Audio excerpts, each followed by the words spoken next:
Neal Brown is pissed off. Big 12 media days are hot and heavy right now, and he had a lot to say about that and made some predictions.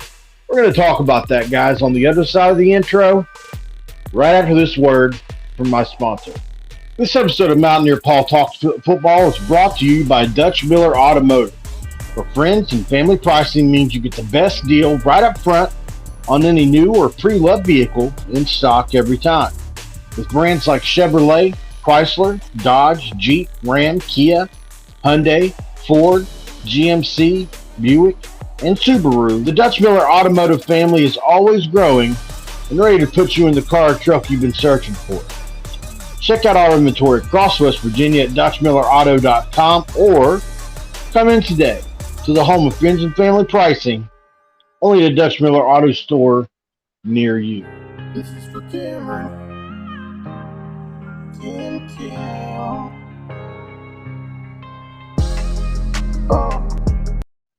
What is up? Welcome in, guys. My name is Mountaineer Paul, and you have landed yourself here again at Mountaineer Paul Talks Football. Guys, Big 12 media days are hot and heavy, like I said. Neal Brown's doing the rounds. He was on the DA show. That's D.A. earlier this morning. And he had some stuff to say, unprovoked, really. They were asking him about the team, asking him about the Fitzgerald situation at Northwestern, asking him about the hot seat and all that, and he answered those things in kind. But he had some information that he really just kind of offered up as well. I think he's kind of pissed off about the 14th place prediction finish, Big 12 media. And I don't blame him, guys. I'm not going to lie. But I have a story that I just got from ESPN.com. Heather Dinich wrote an article on some of what Neal Brown said, and I figured, hey, well, she says it better than I can. I can pull it up, put it on the screen, and we'll just kind of read along together. This is in a nutshell what happened, and I'll have a few comments afterwards. Neal Brown irked to see West Virginia chosen as Big 12 worst. Arlington, Texas. West Virginia head coach Neal Brown was on vacation in Florida with his family earlier this month when the Big 12 preseason media poll was released, and his Mountaineers were chosen to finish last out of 14 teams. It really kind of pissed me off because I really think it's kind of lazy reporting in some senses. Brown told ESPN on Thursday, "We won't finish where we're predicted to finish." Brown, who conceded he is facing pressure following last year's 5-7 finish, pointed to several reasons he believes his team will be better, none bigger than the 132 combined starts returning on the offensive line. Brown called running back C.J. Donaldson a budding superstar who had 4 100-yard rushing games before the 2022 season was cut short by a lower leg injury. The coach also noted that West Virginia is one of the few teams in the Big 12 that has an all-conference defender at each level. We did beat Oklahoma and Oklahoma State, and they're ranked way higher than us.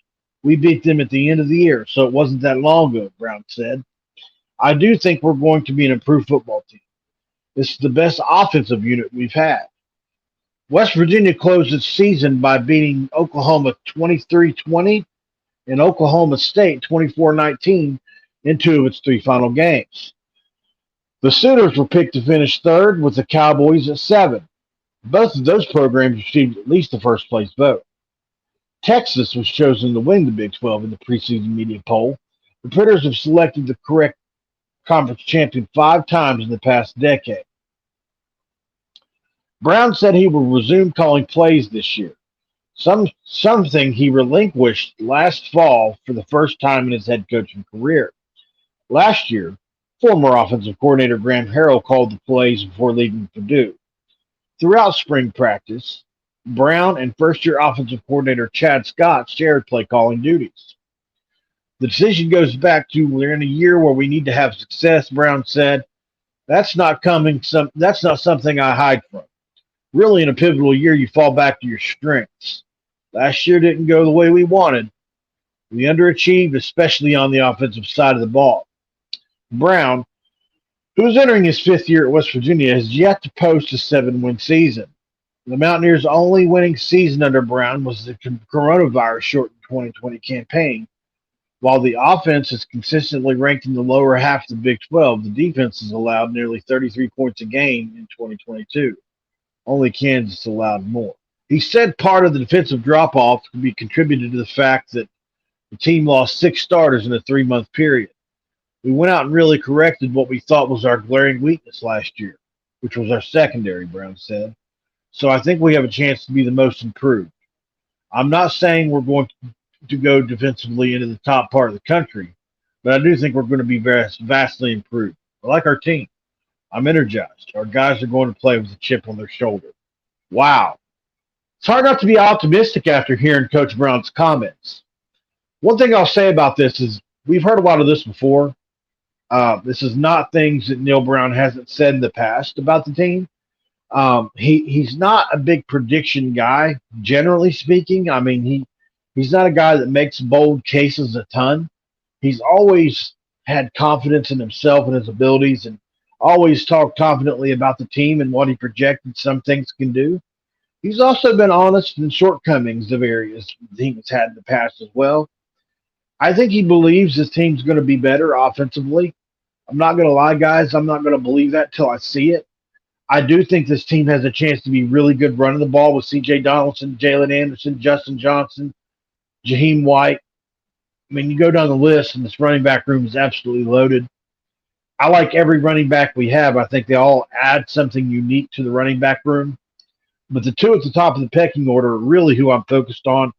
Either one of those guys could break out and have 1,000+ yard rushing season. It really just depends on who stays healthy and who has a hot hand. At the quarterback spot, obviously the most pivotal spot, maybe in all sports, it's really going to depend on who gets that job. I really do feel like Nico Marchiol, while not as prepared as Garrett is to take it over right away, long term would be the better solution, and especially midway through the season, I think it would prove dividends. I think Nico is a guy that can save Neal Brown's job and possibly his future. If you play Garrett Green this year and he bombs, not only do you have your answer on Garrett Green, but you also don't have your answer on Nico Marchiol. If you play Nico and he plays well, he's got a few more years to return. Obviously, you can sell that. You win a few games. You can say, I got Nico coming back. We can keep on moving this thing along with quarterback. Once you get the quarterback solution answered, then you can really move forward. And that's what we're really hoping happens here. But this question is about Neal Brown and his guarantee that this team won't be last. Well, that's not saying a whole lot. I can guarantee they won't be last too. Doesn't mean they won't be 13th or 12th or 11th or 10th. All jokes aside, I do think this team is going to finish in the top half of the league. Not exactly sure where. I looked at the schedule again earlier today. It's hard for me to really convince myself of any more than 7 wins. So 8's a real possibility. I think 8's a number that a lot of fans would be content with. I would be content with 8. I would be happy with more. We'll see where it goes. But it was interesting that Neal Brown kind of just volunteered this information. I'll be interested to know what you guys think about that. Like the video, guys. If you like this video so far, let me know what you think about Neal Brown, his prediction of not finishing last for the season. Really love to know what the fan base thinks about that, so drop a comment below. Let me know how you feel about Neal Brown and his prediction for the Mountaineers in this upcoming season. And as always, guys, please don't forget to subscribe to Mountaineer Paul Talks Football. Be greatly appreciated if you could do so. We're on our way to 2,000. That's where we're heading next. That's the next goal. I know you guys will get us there in time. The football season's coming up. Be looking forward to seeing these numbers rise. And the Mountaineers playing well. We can only hope. We certainly need some good news around here. Other news today was that Neal Brown said he was going to call plays again. Well, I don't think that's really, while it's newsworthy nationally, I think around Morgantown and in the state and people that follow the team know that this is going to be the case since Graham Harrell left. Unless they went out and hired a bona fide play caller from the NFL or a really, really good college guy, Again, it was going to be Neal Brown. Chad Scott was not going to be calling this with no experience. He'll probably get to call some situational stuff, maybe inside the 20s or something like that. Maybe he'll get some red zone. Maybe in a blowout, he hands him the play calling duties. But I don't see on a consistent basis Chad Scott calling these plays. Maybe he turns out to be really good at it. But I do think Neal Brown feels like he's kind of not been given a fair hand in this because he hasn't had a quarterback since he's been in Morgantown. And that's one thing I would ask you guys to wait for. If we can solve our quarterback's problem this year, look and see what Neal Brown's offense looks like with a decent quarterback or maybe a running quarterback. Maybe that's all he's needed up until now. Hopefully that's the case because a lot of the offense is predicated, as you can see with JT Daniels, on the read option.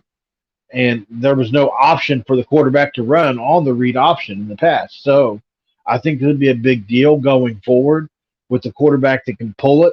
It doesn't matter if it's the first, second, or third string guy, Sean Boyle. All three guys can sprint with the ball. So I think all that's fine, well, and dandy. Neal Brown makes a prediction that West Virginia won't finish last in the Big 12. While it's not earth-shaking, it is something. And he did make a good case as to why. He named three players, Sean Martin, Lee Koba, and Aubrey Burks at all three levels of defense. Well, I can name a few other guys that most people don't know about yet that he probably can't prove nationally, but I'll say them myself. Day Hawkins at the defensive tackle spot is the guy that's going to be extremely disrupted this year at the defensive spot, really similar to what Dante Stills was like for us in that mold, a defensive tackle that can rush the passer. At the linebacker spot, I really think Ben Cutter's got a chance to break out. James Hurd is a guy I'm extremely high on. I think he's got a chance to be 6 to 8 sacks as a freshman this year, as long as he gets the playing time. And then the three additions of Keyshawn Cobb, Montre Miller, and Anthony Wilson. I really like these three additions to the secondary, guys. Anthony Wilson's a 100-plus tackle guy from Georgia State who played under a really accomplished coach in Clay Helton. Then you've got Keyshawn Cobb, who absolutely tore it up at the nickel spot in Buffalo. Go watch those highlights. Go watch his tape. He is a really bona fide guy. I think he's going to play some spear, some cat safety. And then obviously Montre Miller is the highest rated guy of everybody on this list and is a guy that's supposedly be a true cover corner. So I think all three of these guys, and then you throw in the mixture of guys that got playing in time last year, I see why Neal is so bullish on this defense going into this coming year. Be really interested to see how this team plays as a cohesive unit. And maybe this team does have a chance to be better than we all think. But I think we're probably sitting right around 7 to 8 wins. We'll see. We've still got one or two spots open. It'll be interesting to see where they add. Really hope you guys like this episode of Mountaineer Paul Talks Football. Neal Brown making predictions, defending the team. Can't say I don't like it, guys. Hope you like this episode of Mountaineer Paul Talks Football. This episode's going to be over, guys, for now, and I'm out.